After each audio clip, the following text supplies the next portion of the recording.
Hello student, last video में हम लोगों ने एक चालक के प्रतिरोध और प्रतिरोधकता के बीच यदि लंबाई बढ़ा दी जाती है तो प्रतिरोध कितना बढ़ जाता है देखे थे। ठीक उसी पर आधारित अगला क्वेश्चन होगा। किसी चालक की लंबाई आधी कर दी जाए तो उस चालक का नया प्रतिरोध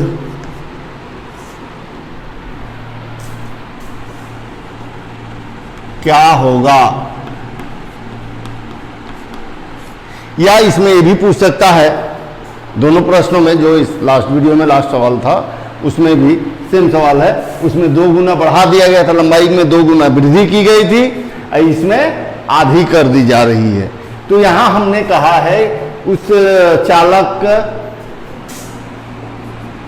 चालक का नया प्रतिरोध क्या होगा, या उस चालक का प्रतिरोध कितना गुना अधिक या कम हो जाएगा, ये भी पूछ सकता है। ठीक है।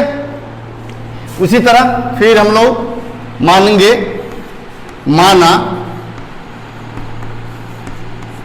कि चालक की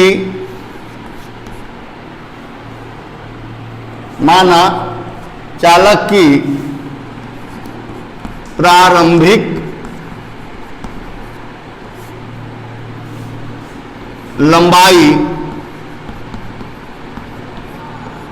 L है, प्रतिरोध R, प्रतिरोधकता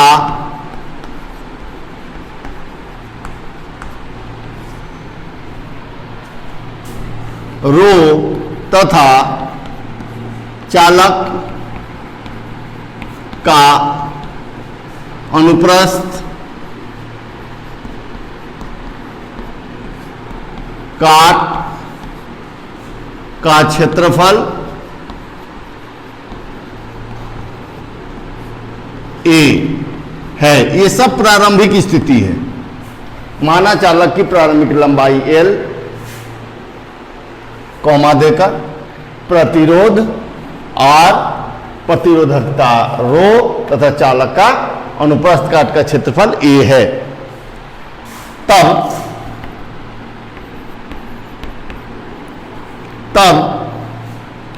R बराबर रो L बाई A होगा। प्रश्न से प्रश्न कह रहा है कि लंबाई आधी कर दी जाए। किस लंबाई को आधी कर दी जाए? प्रारंभिक लंबाई को। किस लंबाई को दोगुनी कर दी जाए? प्रारंभिक लंबाई को। हमेशा याद रखिएगा। तो प्रश्न से लंबाई आधी करने पर मान लीजिए कि लंबाई L डैश हो गया और ये हो जाएगा प्रारंभिक लंबाई का आधा, ये हो गया। तब तो अनुप्रस्थ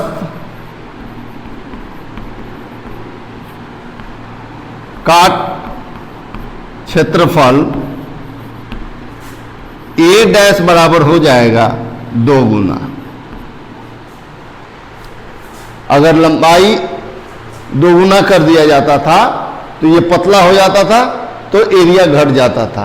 अब लंबाई को आधा करके इसी में जोड़ा गया, जैसे इसे बैंड कर दिया गया, तो ये मोटा, इस भाग को मोटा हो जाएगा ना, इसलिए 2 गुना बढ़ गया इसका क्षेत्रफल।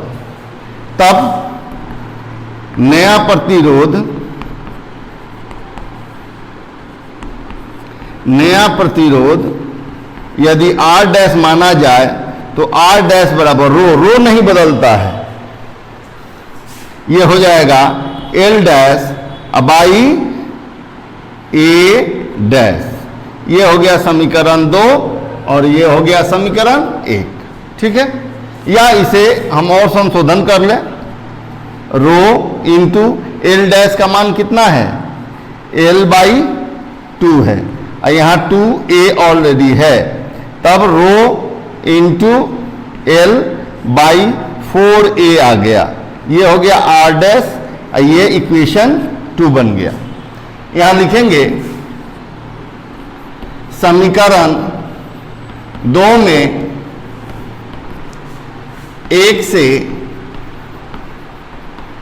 भाग देने पर R डैश में R से डिवाइड किए, भाग दे दिए, तो R डैश का मान आया है रो L बाई 4A और R बराबर मान है रो L बाई A। तो यहां हो जाएगा row L by A equal to row L 4A multiply A by row L। ये कैंसिल हो गया, ये से A कैंसिल हो गया, R डैश R 1/4 यानी कि R डैश का मान यहां निकलेगा R बाई 4 क्रॉस मल्टीप्लाई करने का। इसका मतलब हुआ, लिखेंगे अर्थात चालक की लंबाई आधी करने पर नया प्रतिरोध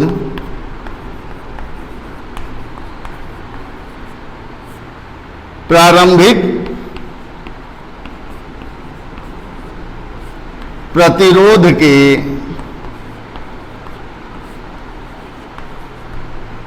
1/4 गुना होगा। आंसर 1/4 गुना होगा।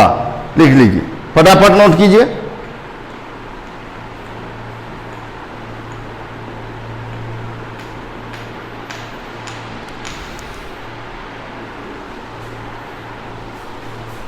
मिटा दें, चलिए।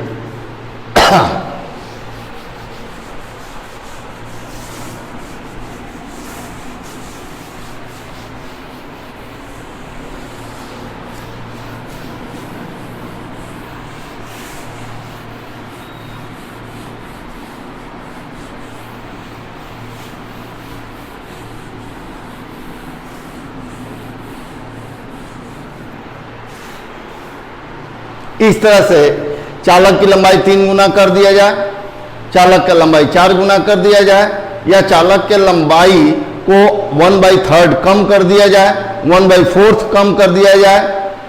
आप ध्यान दें, केवल लंबाई बढ़ने पर क्षेत्रफल कम होता है और लंबाई घटने पर क्षेत्रफल बढ़ता है, इतना ध्यान में रखिएगा। ये हो गया। अगला एक एनसीईआरटी का क्वेश्चन है कि कमरे के ताप पर कमरे के ताप 20 डिग्री सेल्सियस लिया हुआ है, पर किसी तापन अवयव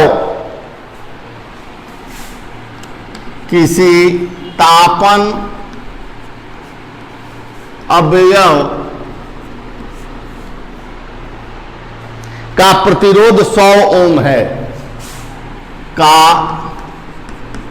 प्रतिरोध 100 ओम है। किस ताप पर तापन अवयव का प्रतिरोध 117 ओम होगा? किस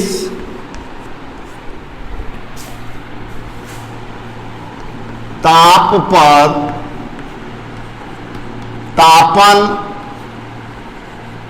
अवयव का ताप 117 प्रतिरोध का प्रतिरोध 117 ओम होगा।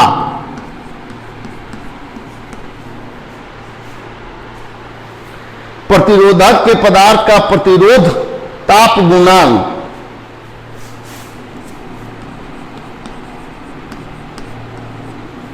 प्रतिरोधक के पदार्थ का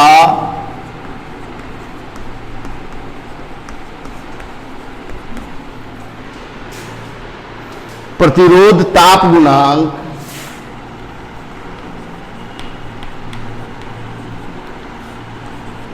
ताप गुणांक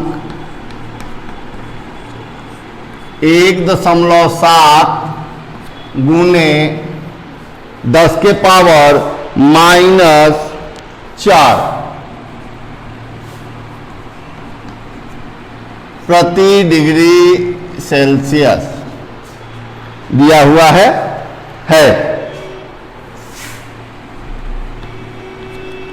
फिर से क्वेश्चन को ध्यान से समझे, इंपॉर्टेंट सवाल है ये भी। कमरे के ताप, हमेशा कमरे के ताप 25 डिग्री या 27 डिग्री रखा जाता है, तो यहां दे दिया है, क्वेश्चन में दे दिया है 27 डिग्री सेल्सियस पर किसी तापन अवयव का कोई रेजिस्टेंस है, तापन अवयव माने कोई रॉड वगैरह है, प्रतिरोध 100 ओम है।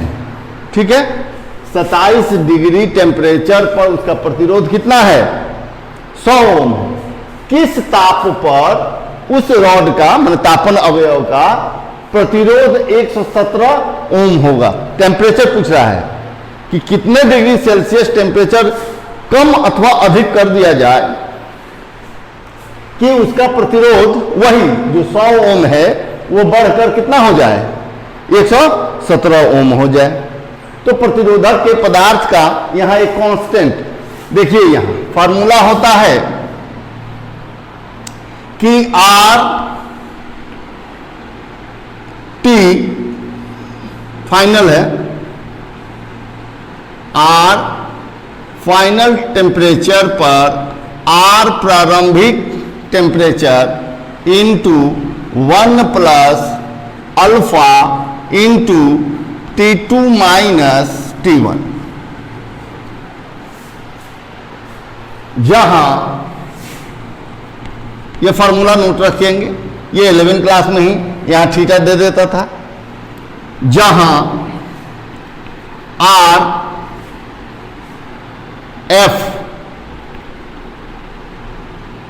अंतिम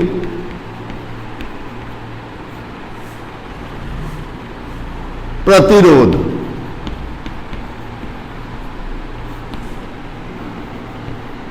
प्रारंभिक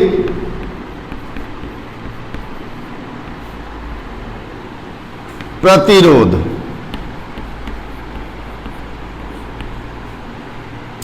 अल्फा ताप गुणांक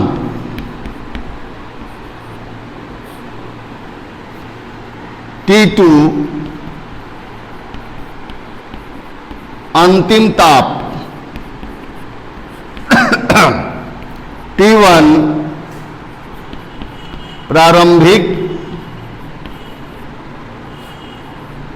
ताप। नोट करें, ये जो तापन गुणांक दिया है अलग अलग पदार्थ के लिए अलग अलग होता है। नोट करें फटाफट। चलिए देखिए, अब इसे मिटा रहे हैं।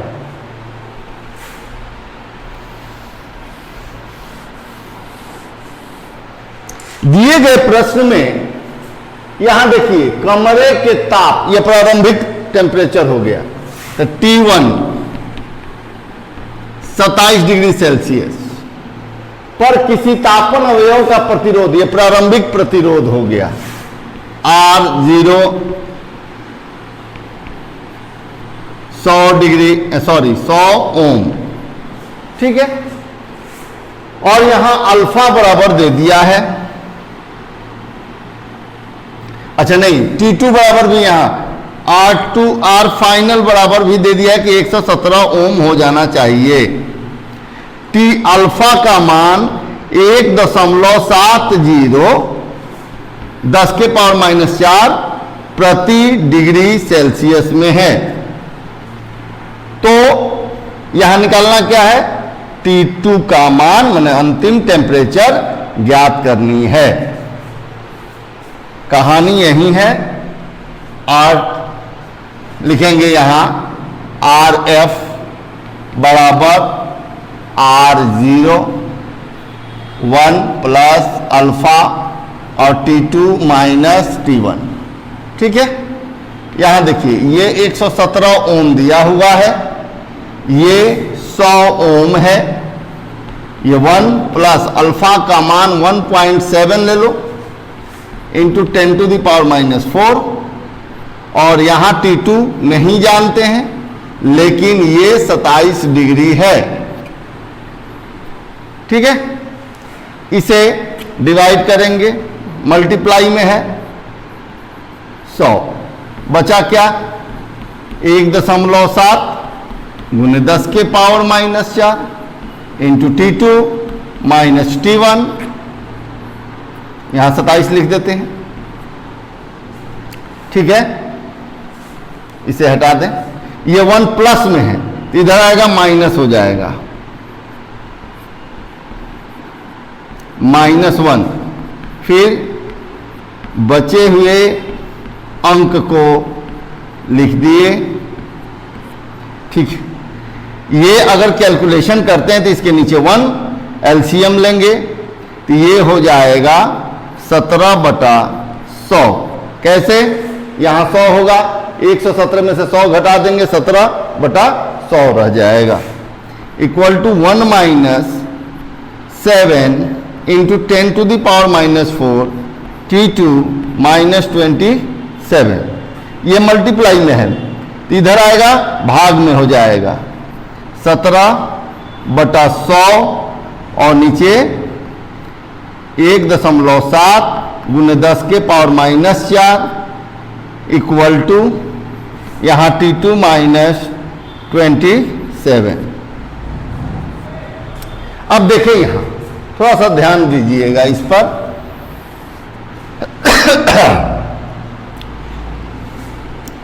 17/100, यहां देखिए 17 इसके नीचे 10 लिख सकते हैं और इसका पावर ऊपर चला गया, प्लस में हो गया, बराबर T2 माइनस 27, एक शून्य से एक शून्य कट गया, यहां 17, यहां 10⁴ का मतलब 4 शून्य बटा 10 गुने 17, और यहां T2 माइनस 27, 17 से 17 कैंसिल, ये कट गया, कितना बचा 1000, ये माइनस है, इधर आएगा ये T2, यानी कि फाइनल टेम्परेचर T2 बराबर 1027 डिग्री सेल्सियस पर यह तापन अवयव का प्रतिरोध 117 ओम होगा, ठीक है। फटाफट नोट करें, बहुत इंपॉर्टेंट क्वेश्चन है।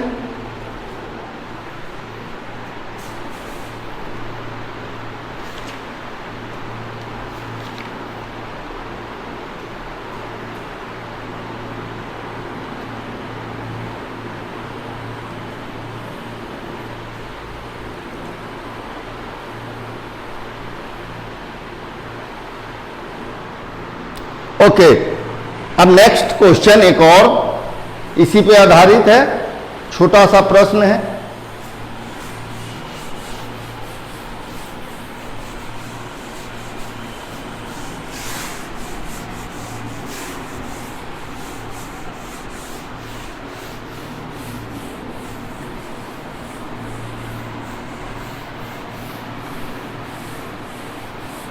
बस एक छोटा सा क्वेश्चन है।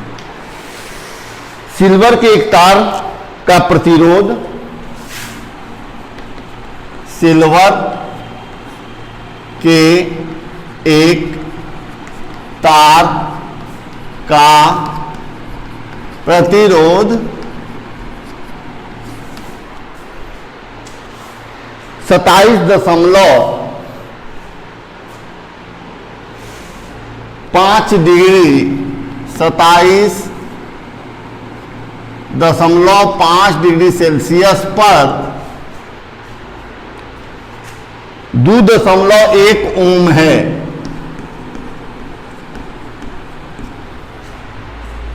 तथा 100 डिग्री पर 2.7 ओम है तथा 100 डिग्री सेल्सियस पर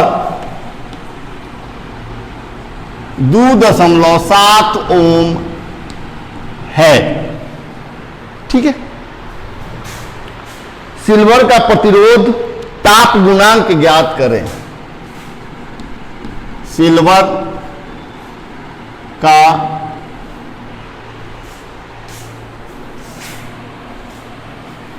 सिल्वर का प्रतिरोध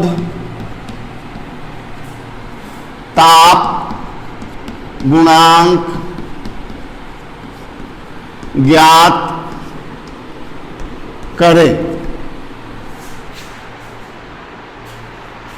ओके, चलिए देख लेते हैं। आशा करते हैं कि आप बना भी लीजिएगा, थोड़ा सा हिंट्स दे देते हैं।